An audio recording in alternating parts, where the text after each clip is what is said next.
Tenho 74 anos e preciso que me ouças com muita atenção, porque o que te vou dizer é algo que eu gostaria que alguém me tivesse olhado nos olhos e dito quando eu tinha a tua idade. Tu pensas que tens tempo. Pensas que a vida que estás a tolerar agora é temporária. Pensas que o desconforto que engoles todos os dias é apenas uma fase. Não é uma fase. Passei 45 anos a descobrir isso. Antes de te contar esta história, se este tipo de sabedoria dura e honesta significa algo para ti, subscreve este canal. Chama-se Before Leaving, porque estas são as coisas que devem ser ditas antes de partirmos. E se queres cuidar do corpo que tem de te carregar pelos anos que virão, clica no link nos comentários ou na descrição abaixo para obteres The Natural Medicine Bible, mais de 1000 remédios à base de plantas para te ajudar a curar e a viver mais tempo. Agora, 74 anos. Sentado sozinho na cozinha de uma casa que costumava ter barulho. E tenho estado aqui sentado a pensar na coisa mais estranha. 74 anos. É essa a idade que tenho hoje. Estou sentado na cozinha de uma casa que costumava ter barulho. Filhos a discutir pelo último pedaço de pão, um cão que arranhava o chão de madeira até ficar permanentemente marcado, uma televisão que nunca estava suficientemente alta e parecia estar sempre ligada. Agora há apenas o relógio. E o café que servia há 1 hora e que nunca bebi. Tenho estado aqui sentado a pensar na coisa mais estranha. Não sobre doenças, não sobre dinheiro, não sobre as coisas que a maioria dos homens da minha idade tende a arrepender-se. Tenho estado aqui sentado a pensar em como uma pessoa pode viver uma vida plena, uma vida tecnicamente completa, e ainda assim ter passado a maior parte dela numa espécie de prisão silenciosa e bem mobilada.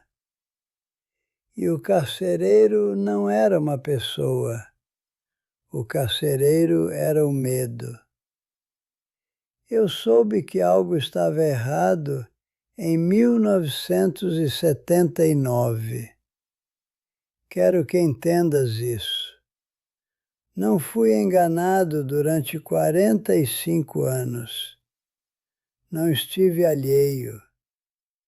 Eu soube em 1979, num pequeno apartamento com paredes de cozinha amarelas e uma televisão que zumbia baixinho ao fundo, a jantar à frente de uma mulher que eu tinha escolhido principalmente porque parecia ser a altura certa para escolher alguém. Os pratos batiam suavemente contra a mesa. Não havia discussões.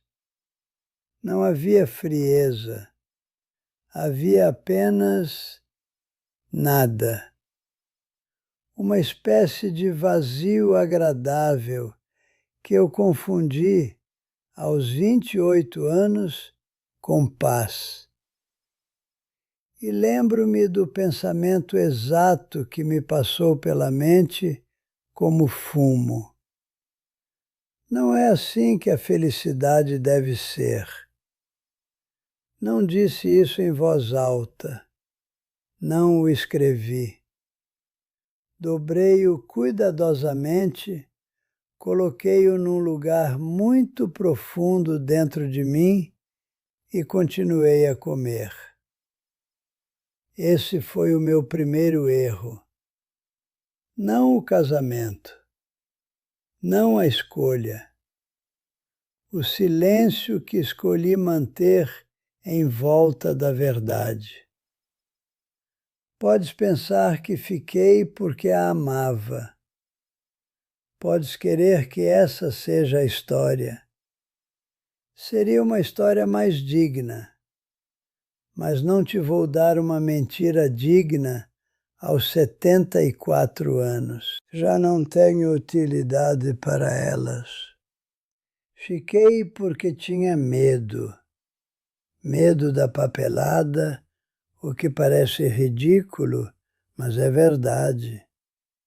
Medo de contar à minha mãe. Medo de quem eu seria sem a estrutura de um lar, de um papel e de uma razão para voltar para um endereço específico todas as noites. Tinha medo de ter 40 anos e começar de novo. E depois tive medo de ter 50 e começar de novo. E o tempo tem uma maneira de fazer a cobardia parecer sabedoria se esperares o tempo suficiente. Quero que ouças isso de novo.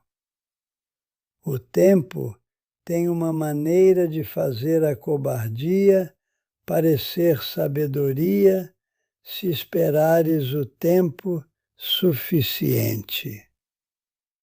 Os anos que se seguiram não foram dramáticos. Essa é a parte de que ninguém te avisa.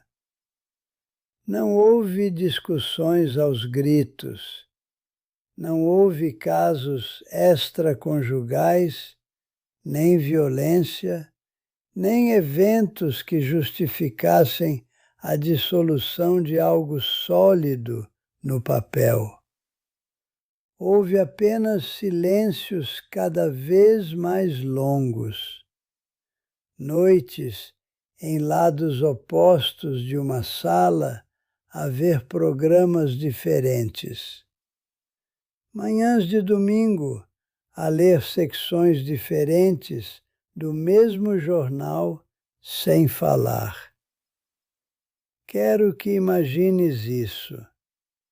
2 pessoas, uma mesa, 2 mundos separados a existir numa proximidade tão grande que os cotovelos quase se tocavam.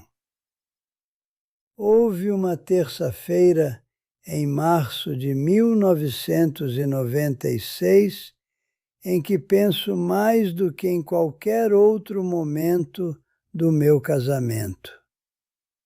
Uma noite chuvosa. Eu estava à banca da cozinha a secar louça e ela estava sentada à mesa atrás de mim a ler uma revista. E nenhum de nós falou durante quase 1 hora. Não porque estivéssemos zangados, não porque algo tivesse acontecido, mas porque simplesmente tínhamos ficado sem razões para falar um com o outro.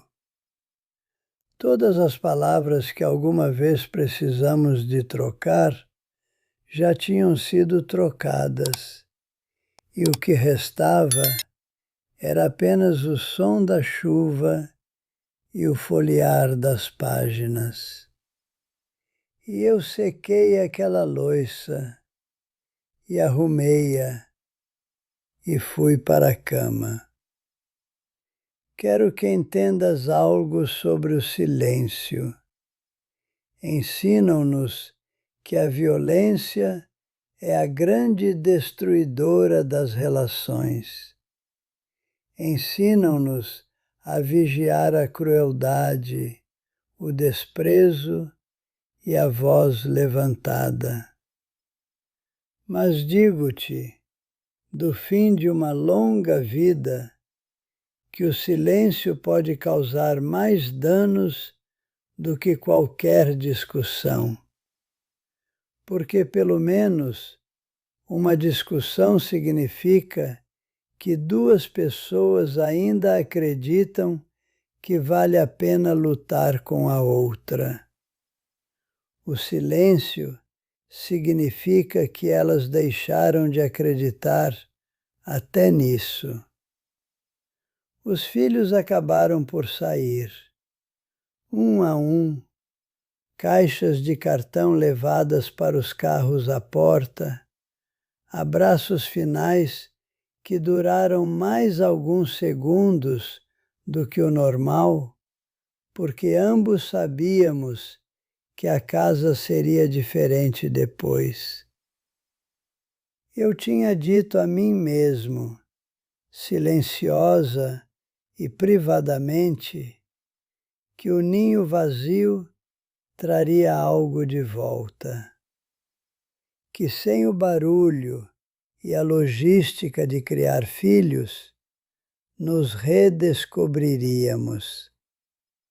O silêncio simplesmente expandiu-se para preencher todas as divisões. Quero falar-te de algo que ninguém diz com clareza suficiente. O medo não se parece com medo a maior parte do tempo. Disfarça-se de responsabilidade, de lealdade, de pragmatismo. Vi homens com quem trabalhei durante 30 anos descreverem casamentos infelizes usando palavras como estabilidade e compromisso, e os miúdos precisam de estrutura e construímos algo juntos. E todas essas coisas eram verdadeiras. E todas essas coisas eram também medo, vestido com roupas respeitáveis. A sociedade não facilita isto. A sociedade aplaude silenciosamente a resistência. Entregamos certificados de 50 anos de casamento, tiramos fotografias e chamamos-lhe uma conquista. E às vezes é genuinamente, mas às vezes é apenas uma sentença muito longa, cumprida muito silenciosamente com bom comportamento. Tinha uma rotina que segui durante décadas, o mesmo caminho para o trabalho, o mesmo lugar no mesmo café todas as quartas-feiras, o mesmo corredor do supermercado, a mesma marca de café, o mesmo passeio de sábado de manhã à volta do mesmo quarteirão. Nada na minha vida parecia terrível. Quero ser preciso nisto, porque acho que essa é a condição mais perigosa em que uma pessoa pode estar. Nada parecia terrível, mas nada parecia vivo também.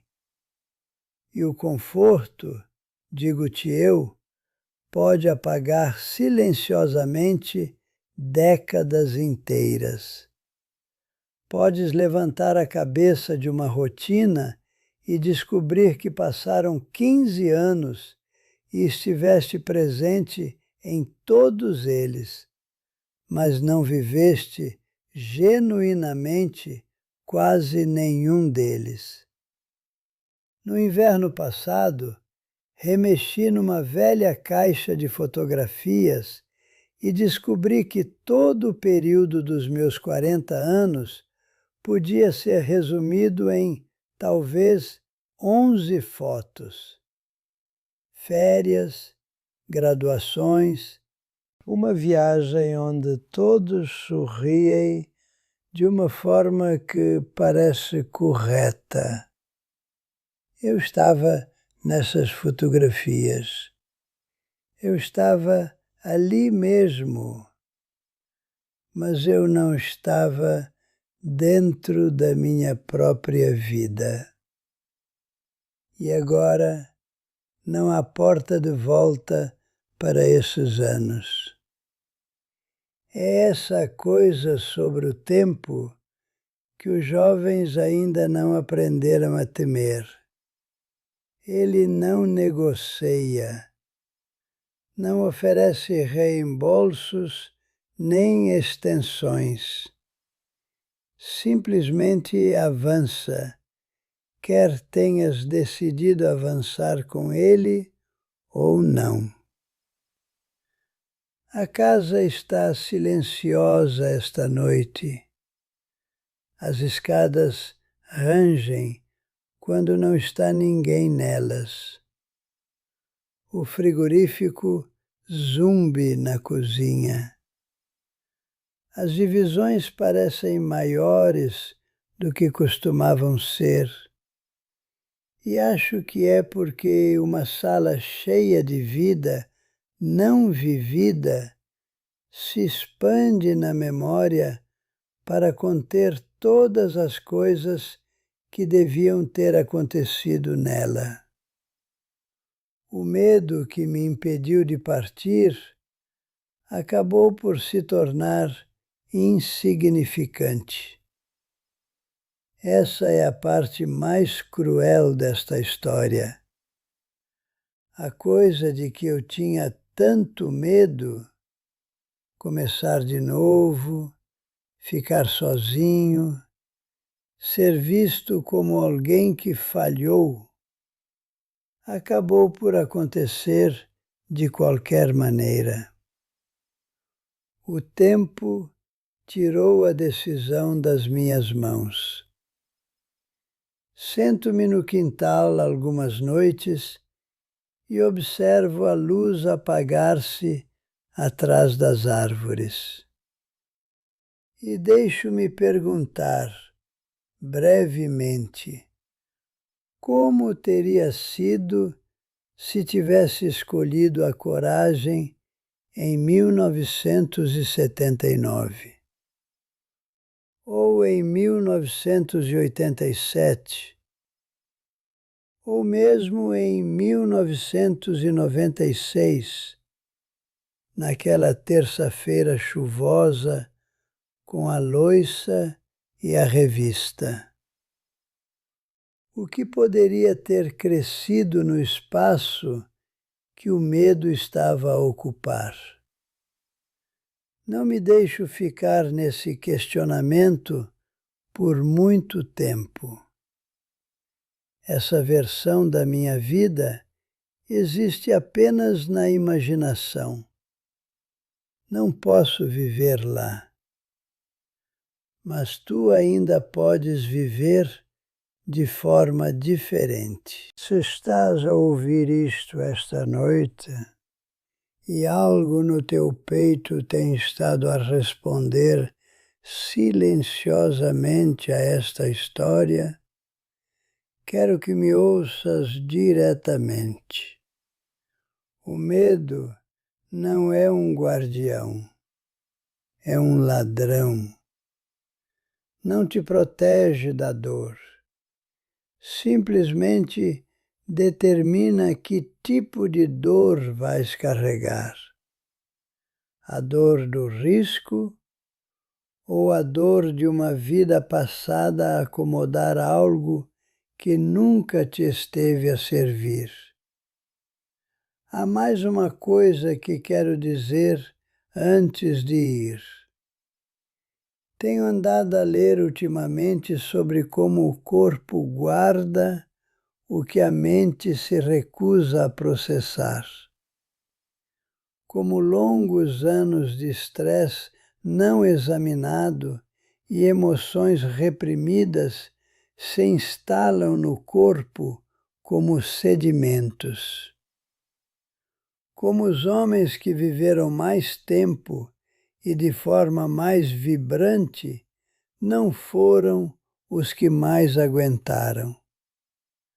Foram os que se permitiram sentir, escolher e mudar realmente. Encontrei algo que me ajudou a entender isto de uma forma diferente. Um recurso que olha para a cura através de meios naturais, através do tipo de sabedoria que existia muito antes de a medicina moderna nos dizer para simplesmente gerirmos sintomas e esperarmos. Se isto te diz algo, o link está na descrição e nos comentários. Chama-se The Natural Medicine Bible. Mais de 1000 remédios à base de plantas recolhidos para te ajudar a curar, para te ajudar a viver mais tempo e para viveres com algo que realmente se assemelha à vitalidade.